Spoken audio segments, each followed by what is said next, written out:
All right, so we just did Saturday night's main event. We're going to be discussing various matches, new U.S. Women's Champion, a bunch of other good matches. But first, we're going to bitch about the Wyatt Six. Isn't that right, Grillen? Yeah. So they're basically making the same mistakes they did with Bray Wyatt on this, okay? So the Wyatt Six is supposed to be this, like, scary, like horror-based. Yeah. Not horror-based, horror-based. That's, supposed to be intimidating, okay? Mm-hmm. And so back in the day when Vince was in charge, Bray Wyatt was awesome, okay? And they booked him terribly.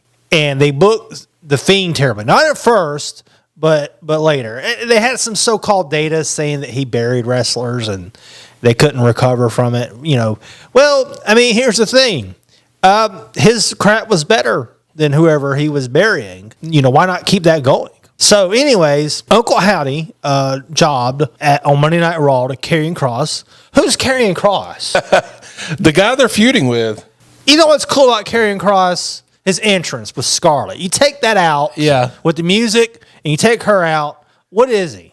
A guy? He's a guy. A guy that beats Uncle Howdy, okay? They went through all this effort to make the Wyatt Six look scary and intimidating. Chad Gable's running around scared. And then Karrion Kross beats him. Now, I understand that in a feud that there should be some back and forth, but, I mean, come on. This faction needs to be pushed to the moon. Yeah. Okay. I mean, okay. So first off, I will point out that this was like an 8-man tag match. Yeah. It's just that he got the pin, I believe. Yeah. Well. So maybe this leads to something to where I mean, you see this all the time in a feud where they'll put the two main people feuding in a tag match on TV, and then at the pay-per-view they actually have the match. Right. So I'm hoping that's what happens with this, but I doubt it. It just makes the faction look weak. Yeah. I mean, it goes beyond that, right? I mean, when the Wyatt Six first debuted, we talked about, everybody in the faction now has something to do. This is an opportunity for, everyone involved. But nothing's really happened. This was an opportunity for Loomis and Gacy and Rowan and Uncle Howdy, but it's just and been... Nikki. Yeah. But instead, like, really, all I've seen is... they do these horror segments where, like, it's usually Nikki Cross stalking somebody. She stalked Scarlett and attacked her in the locker room, but then nothing really comes of it. I mean, is that just me or? Well, I mean, here's the thing. If they're going to be feuding with these folks, they need to be squashing them. Okay? End of story. Yeah. There don't need to be any back and forth. They just need to just squash them and then move on to the next people. Yeah. I'm sorry, but that faction, Karrion Kross's faction, is just not that great. I'll say this, and this is probably an unpopular opinion, or maybe it's just a weird opinion, but the Wyatt Six are supposed to be these like deranged individuals, right? Yeah. They're basically characters from a TV show that came to life. Yeah. It's supposed to be creepy and scary, right? Yeah. And they're stalking and they're terrorizing people, right? Yeah. And they don't play by the rules. But then you put them in a match where they have to play by the rules. To me, that kind of removes the I don't know if mystique is the right word, but it kind of makes them normal wrestlers at that point. They should be heels. Okay. First of all. Okay. Now, we can cheer for heels, but they're using them as faces. Yeah. And I'm sorry, but unless, like, you're the Undertaker and you're really good at portraying a scary gimmick but still be a good guy, which I'm not saying that they can't do that if it was done right, but I mean, the Undertaker started off as a heel. I think you start off these people as a heel. You should have kept them as a heel from the very beginning. And Bray Wyatt spent most of his career as a heel. He was still loved. He was still popular.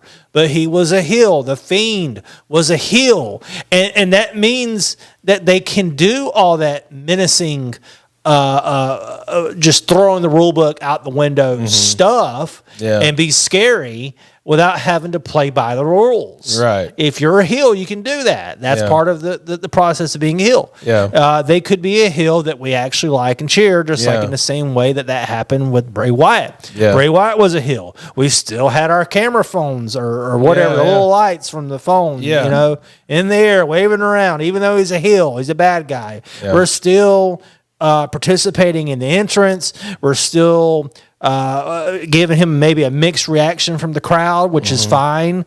You know, I remember watching Bray Wyatt versus John Cena. The fans were like very much behind Bray Wyatt. They should have been heels, and maybe they didn't want to do the heel thing because they felt like maybe that'd be disrespectful to Bray Wyatt. But Bray Wyatt was a heel. I don't get it. If they were getting heat, wouldn't that be respectful for a guy if you're honoring him that got heat? You know, and still got cheered anyways. Why not just do what they should have done with Bray Wyatt all along, which was make him a menacing heel and you know, and actually be intimidating and not lose matches all the time, because Vince McMahon thinks that he was like Teflon and that losses didn't stick to him. He could still you know, have heat or you know, whatever, despite losing matches. Okay, it just, the whole thing pisses me off. Yeah, and it's awful. And Karrion Kross. I mean, who's Karrion Kross? He's a man with a valet or a wrestler, I guess you would call her, because she is a wrestler. But you know, she was serving as his manager and an entrance. That's what Karrion Kross is. Yeah, I think it should be. I agree about, you know, making them heels, and that way they can do heel things if you put them in a match, right? If you put them in a match, they always cheat to win. The lights go out, somebody runs in, hits the ref, you know, whatever, and it ends up being a brutal beatdown of whoever they're facing. I mean, if I didn't know anything about them, I would say, well, I guess they're just some more wrestlers, some more mid-carders. Yeah, it's been disappointing, and it's been almost 6 months now. Yeah, I was hoping for a lot more by now. It's been disappointing. Yeah, I mean, it was such a fun debut. It was exciting. And, you know, like I was telling you the other day, people, I mean, our most watched videos are about the Wyatt Six on our channel. So that's kind of why I wanted to, you know, loop back around and talk about them again, because obviously people are still interested in the faction. So I'm curious to see the comments on this video. What do other people think? I would have much rather have seen the Wyatt Six fight some other faction in War Games than watch that stupid bloodline. That'd have been a great match for them, right? Yeah. I mean, it makes sense. It's basically no rules. In War Games. Right, yeah. Lance, beatdown. We haven't seen the Wyatt Six in a pay-per-view, PLE. You're right. Since they've came out. You're right. I would like to know what Triple H's intentions was and anybody else writing this. I mean, you brought them in.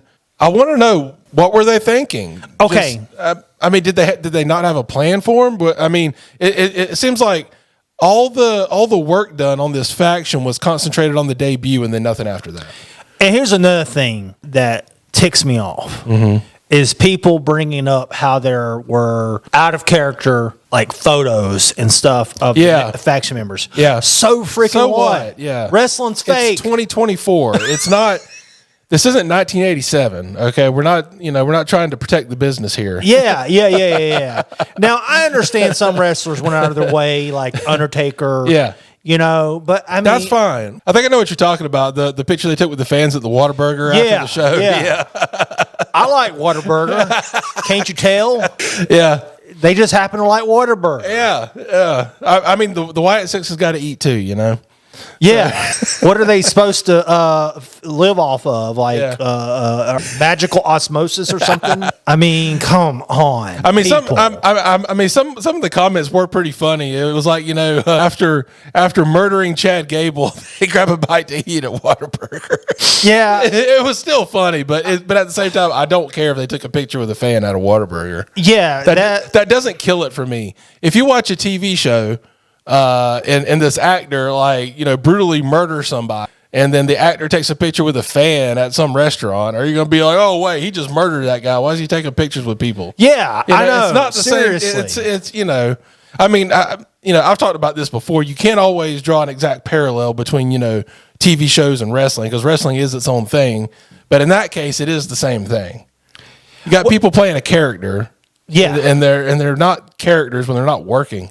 Now here's the thing that I don't like. I don't like it when people, unless it's done really well, I don't like it when people break kayfabe on the wrestling show. Right. You know, Yeah. I don't want to watch Raw and then see a picture of the Wyatt Six hugging children in hospitals or something. You know what I mean?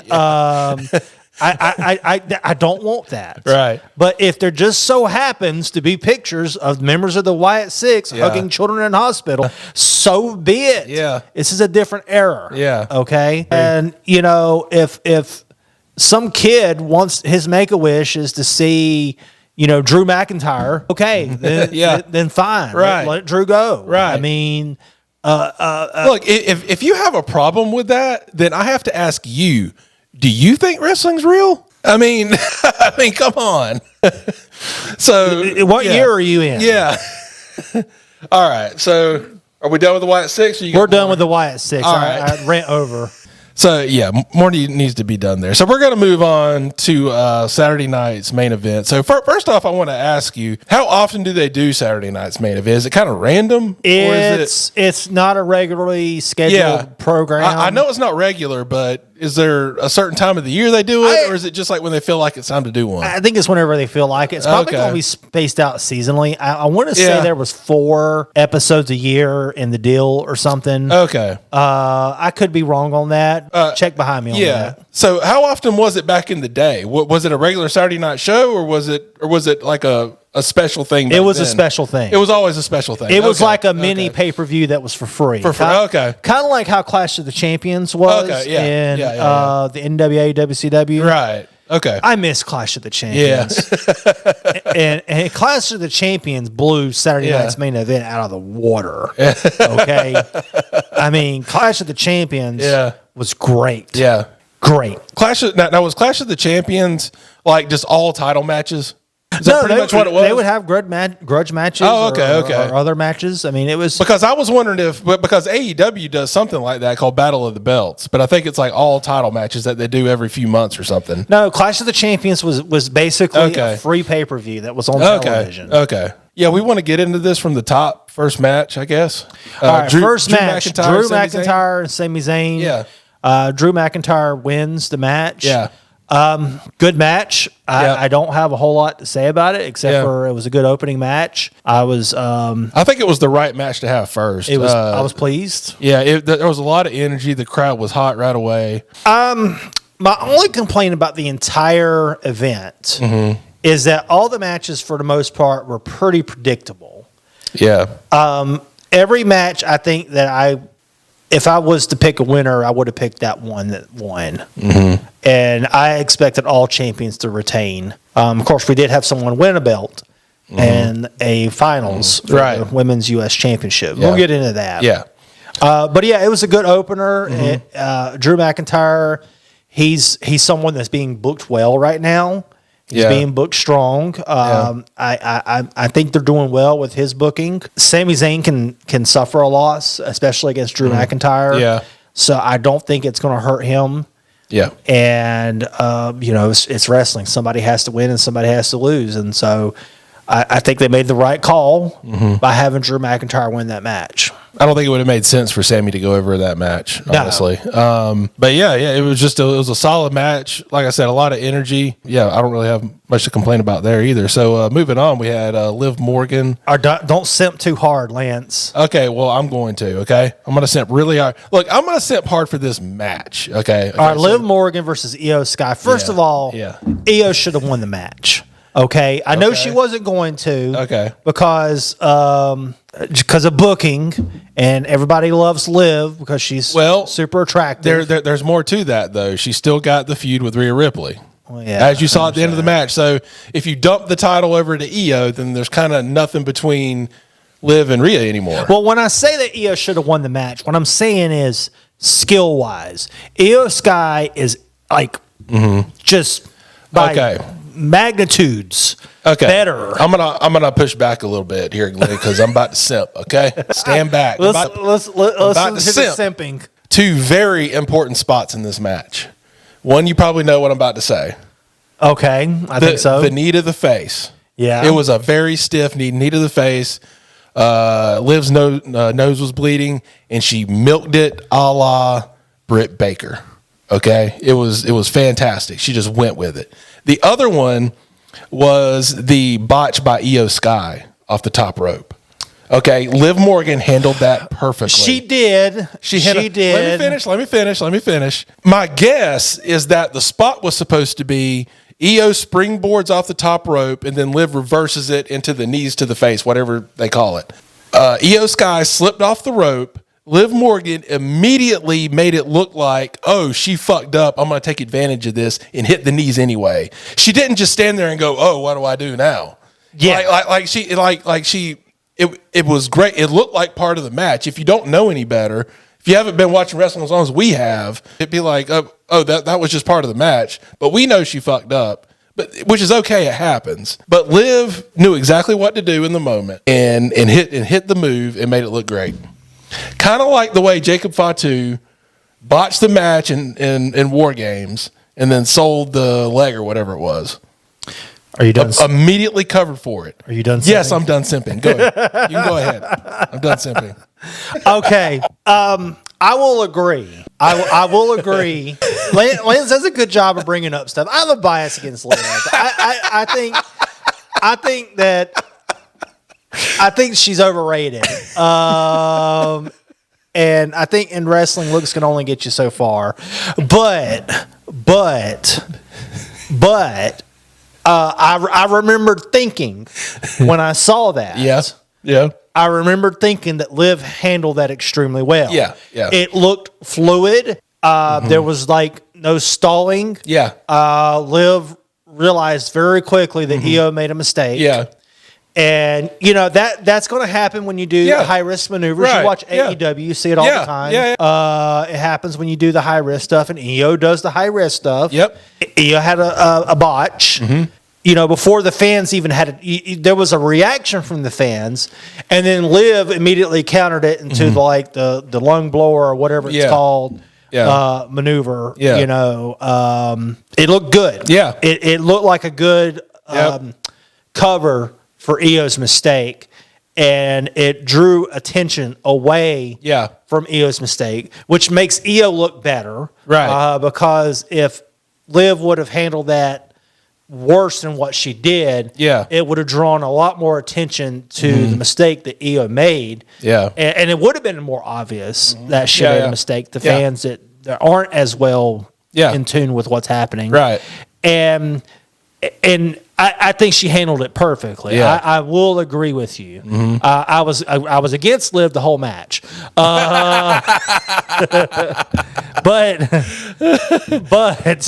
look, that just shows she knows what the fuck she's doing. She does. That's pretty good. I'm not saying she's like a ring general, Shawn Michaels or anything like that. I'm just saying she understands the moment. She knows what she's doing. She's mediocre. God damn. I'll just say, if she was mediocre, she wouldn't have handled that as well as she did. I'll say that. Okay, I'll say this. She lightly exceeds expectation. I will admit. We could go for hours on this. Okay? I'm just saying. I'm just saying when you compare Iyo to Liv, there's clearly one that's a lot better by orders of magnitude. Right. Okay. Yeah. She's a whole standard deviation ahead of her. I will say that Iyo Sky is probably much better as far as overall ring ability.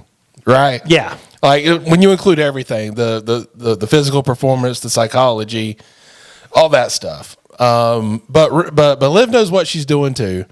And she has improved a lot over the years. Yeah. If you watch some of her earlier stuff, she wasn't quite as polished as she is now. Yeah, yeah. I will agree with that too. Yeah. So look, it was because of those two spots. It was my favorite match of the night, and not just because I'm simping.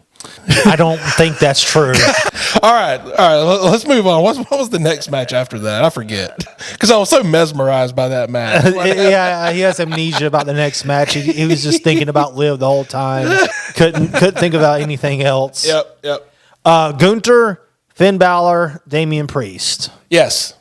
And Gunther came out with the belt. Yep. Again. Well, I mean, you think Gunther should lose? No. Thank you. I don't think Gunther should lose. It's just how much. Okay, so when we did the Survivor Series review, we talked about their match, right? And we said, everybody knew Gunther was going to win. Okay, of course. But I also brought up, well, if he loses, if Damian loses, where does he go from here? Because there's like kind of nothing after that. But they kind of worked around it and found an excuse to put him back into this match. Okay, because at first it was just going to be Gunther and Finn, and then Adam Pearce said, okay, well, the Judgment Day beat up on whoever, so he's going to throw Damian Priest in the match. So how much longer can they do this to keep Damian relevant? I don't know, but that's not Gunther's problem. It's not. But do you want Damian to go away? I mean, no, and just have him be mid card or whatever. I mean.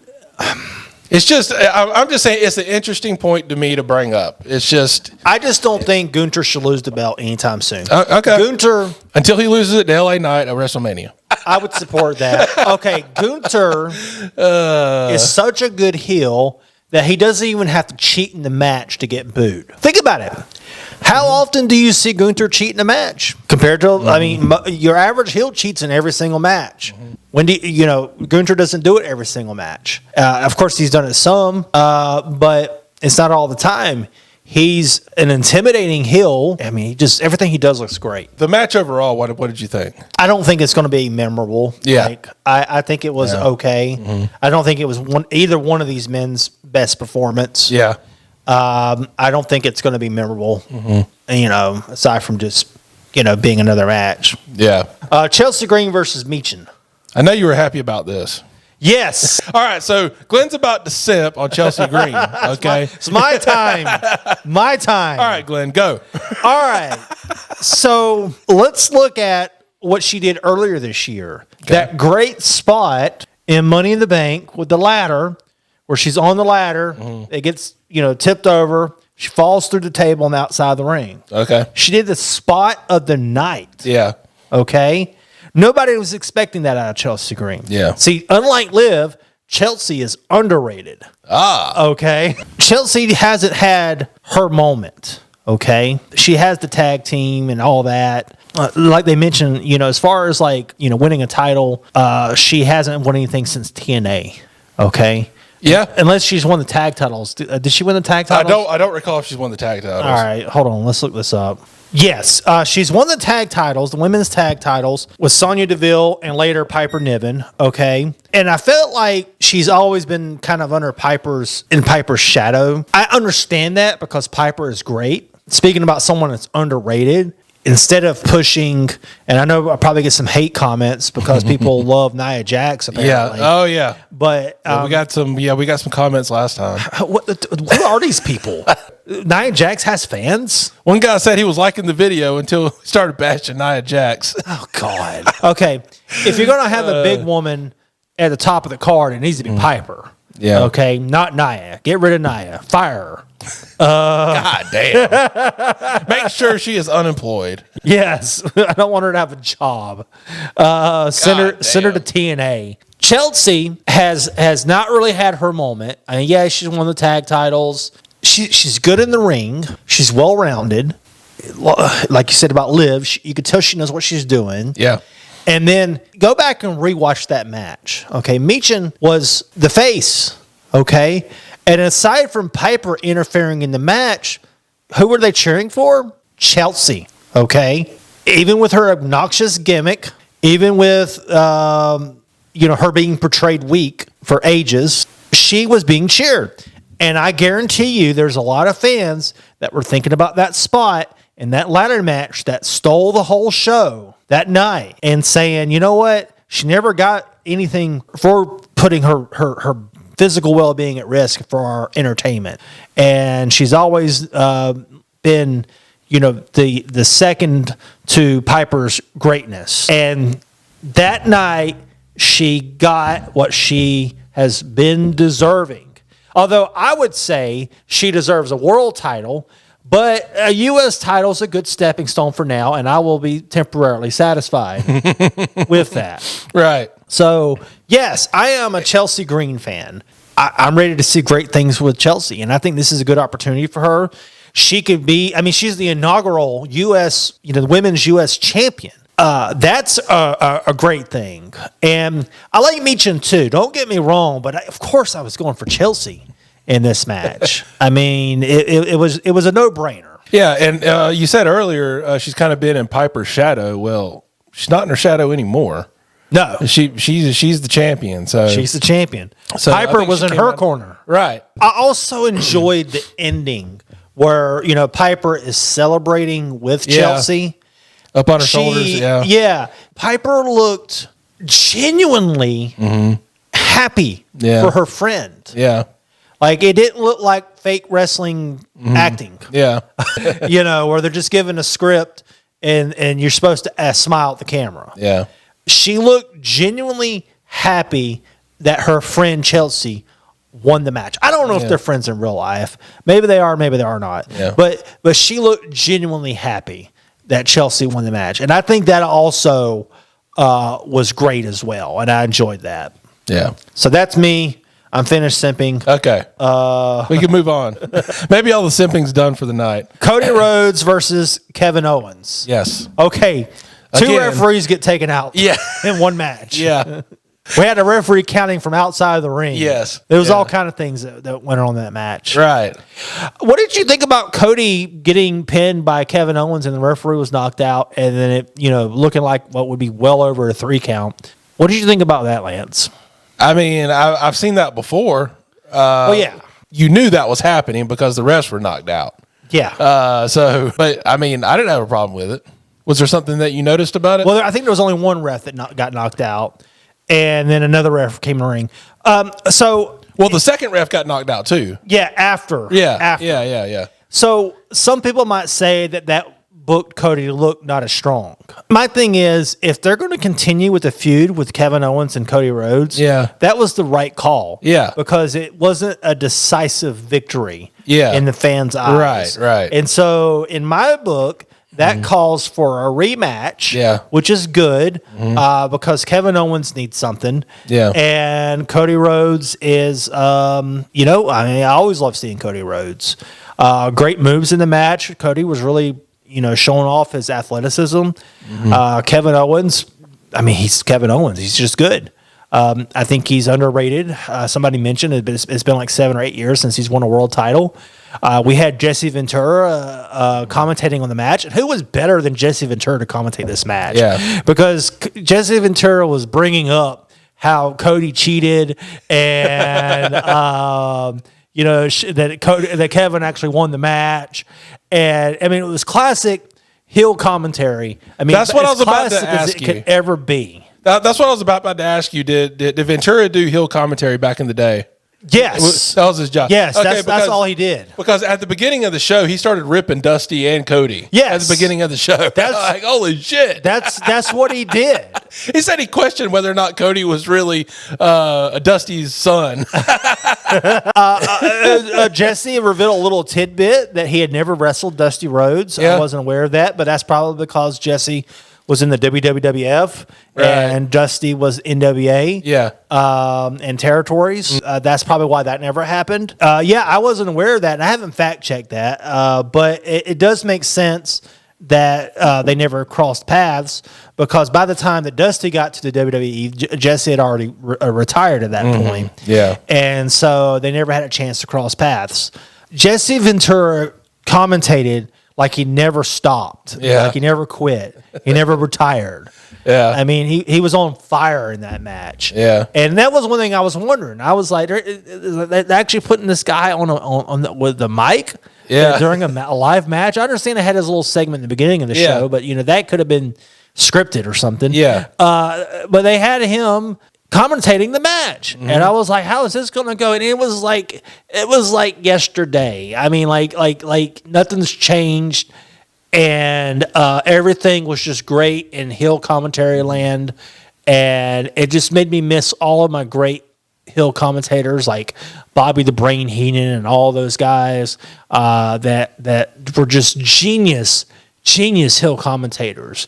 And Jesse was very critical as a commentator when Hogan was popular. So he was like the commentary antithesis to Hulk Hogan. Okay. So when you ask, was he a heel commentator? He was the heel commentator. Okay. All right. So yes.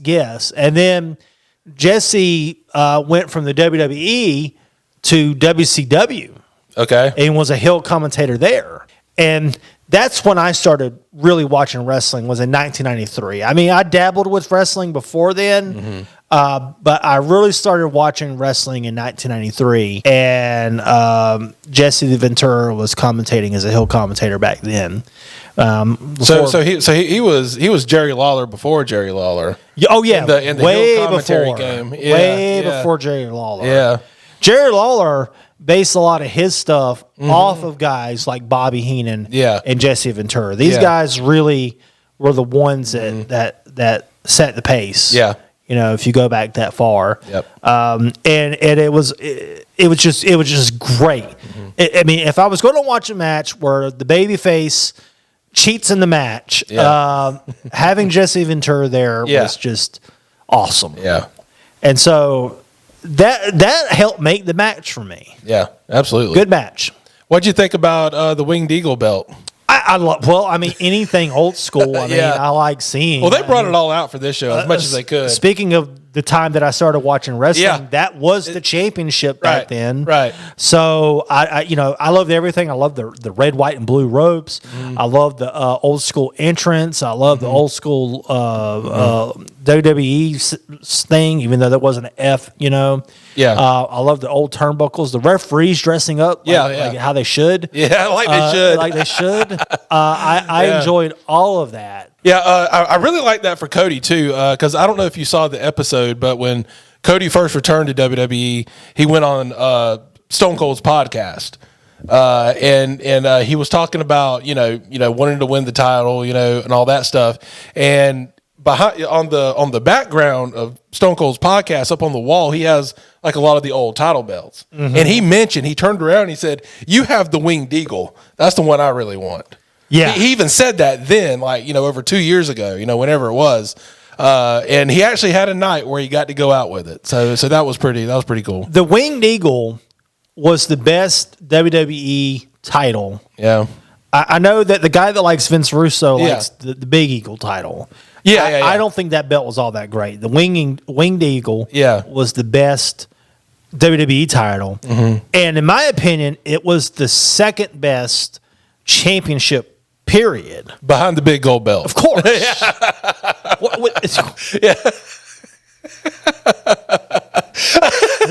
What else? What else would be number one, Lance? Look, it's big gold belt, and then there's a gap, and then it's the Winged Eagle, and then it's the Winged Eagle belt. The big gold belt's fucking amazing. Yes. Why did they not bring it back when they could have? Gunther could be wearing the big gold belt right now. Yeah. Or he'll have, I'd have been okay. I mean, it would have made sense because the big gold belt was the NWA belt. But if Cody came out with that last night, that'd have been cool too. Yeah. They need to get the big gold belt that had the dent on the top of it. Yeah. That was the best version. Yeah. The one that had the dent. Another little tidbit they did was Michael Cole gave the history of the belt as Cody was coming down.